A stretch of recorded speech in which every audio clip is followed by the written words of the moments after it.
Hey guys, this is your fantasy draft girl, Skye again, and I will be your draft analyst discussing our very first quarterback episode of our very own NFL draft series. As the college football season is getting close to the end, we wanted to start talking about some of the top NFL draft hopefuls for this season. Some of these players will eventually have fantasy value. This series is just to talk about the top players at each position going into the NFL college draft. This is an early look at who we feel are players worth mentioning. In this episode, I will be covering some of the college's sleeper quarterbacks in the FBS conferences. Quarterbacks that we feel will go into the late rounds or be undrafted free agents. In any NFL draft year, there are roughly about 1,200 draft eligible players who are actually scouted for their potential to be an NFL player. Of those 1,200 players, or about 50 or so draft eligible quarterbacks, are examined under a microscope and given a draft grade. Of those 50 or so, only an average about 15 quarterbacks get invited to the NFL Combine in Indianapolis. Woo!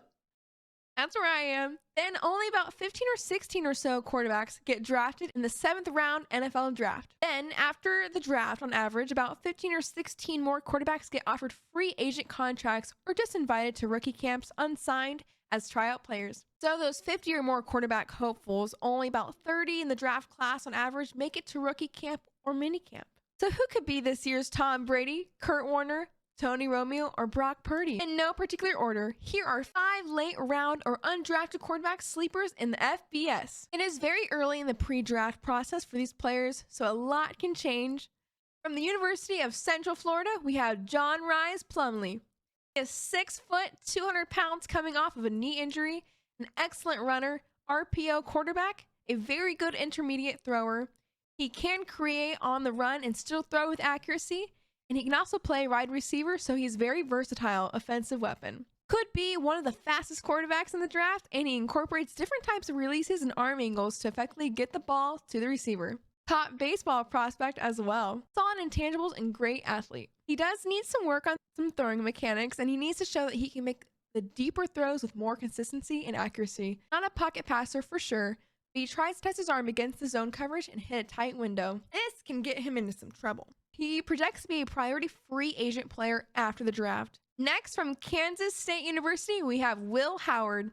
He is a 6'4", 240-pound traditional drop back pocket passer. Woo! He is very comfortable under center, which is a plus for the next level, and he is more mobile than what people think. Nothing fancy or exciting in his game, but he gets the job done.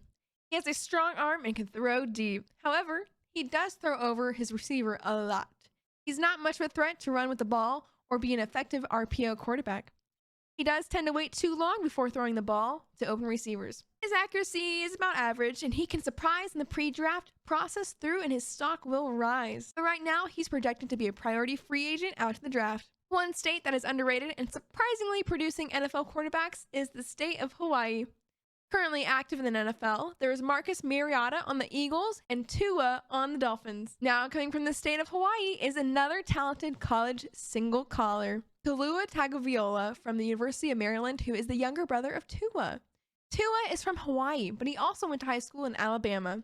He is 5'11", 200 pounds, and also transferred from the University of Alabama. He has already thrown more touchdown passes this year than last year. He has a good zip on his passes, and he does a good job of going through his progressions. He has pretty good patience in the pocket and puts a good arch on his throws. Solid RPOs and overall arm strength is just okay. He can't wait too long before throwing the ball. And he needs to be a little quicker on his reaction time. He is currently projected to be a 7th round priority free agent. Another talented quarterback from the state of Hawaii is Dylan Gabriel from the University of Oklahoma. He's also 5'11" and 205 pounds, who transferred from the University of Central Florida. He's a solid runner who is excellent on RPO quarterback. He's an accurate passer with adequate arm strength. He's not afraid to throw in some tight coverage and can throw well while on the move. Very athletic with lots of confidence. He has quick trigger and leads his receivers well. However, he sometimes takes too many chances on his throws, and he tries to make the hero throw a little too much. The question is, can he adapt to a pro-style offense? Currently projected to be a late round pick to priority free agent. Now, here is a deep sleeper when it comes to college NFL draft prospects.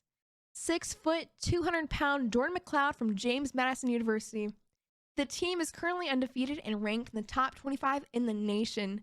Unfortunately, because they were FCS school before, they are not allowed to participate in a bowl game this season, which is a shame as they are killing it on the field.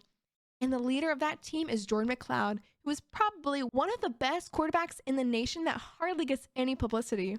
He also is the brother of wide receiver Ray McLeod on the 49ers. He was a transfer from Arizona and South Florida, so he does have previous FBS experience as a quarterback and did well. He is an excellent athlete who sits in the pocket well, very poised. He throws good deep balls and leads his receivers well. He's very good at running the RPO. He can also throw with accuracy on the run. A very confident player that exudes leadership. However, arm strength is in question. Size is a bit of a concern as well. He will likely be a priority free agent, but definitely one to track during the pre-draft process. Well, that wraps up this episode of our Fantasy Draft Girl NFL Draft Prospect Series, Sleeper Quarterbacks. Stay tuned as I cover more NFL draft prospects in the near future. If you want to see more of me and more of my reviews, please support us by clicking like and smashing that subscribe button. This is Fantasy Draft Girls Skye signing off. Keep watching Fantasy Draft Girls, where you are guaranteed to score.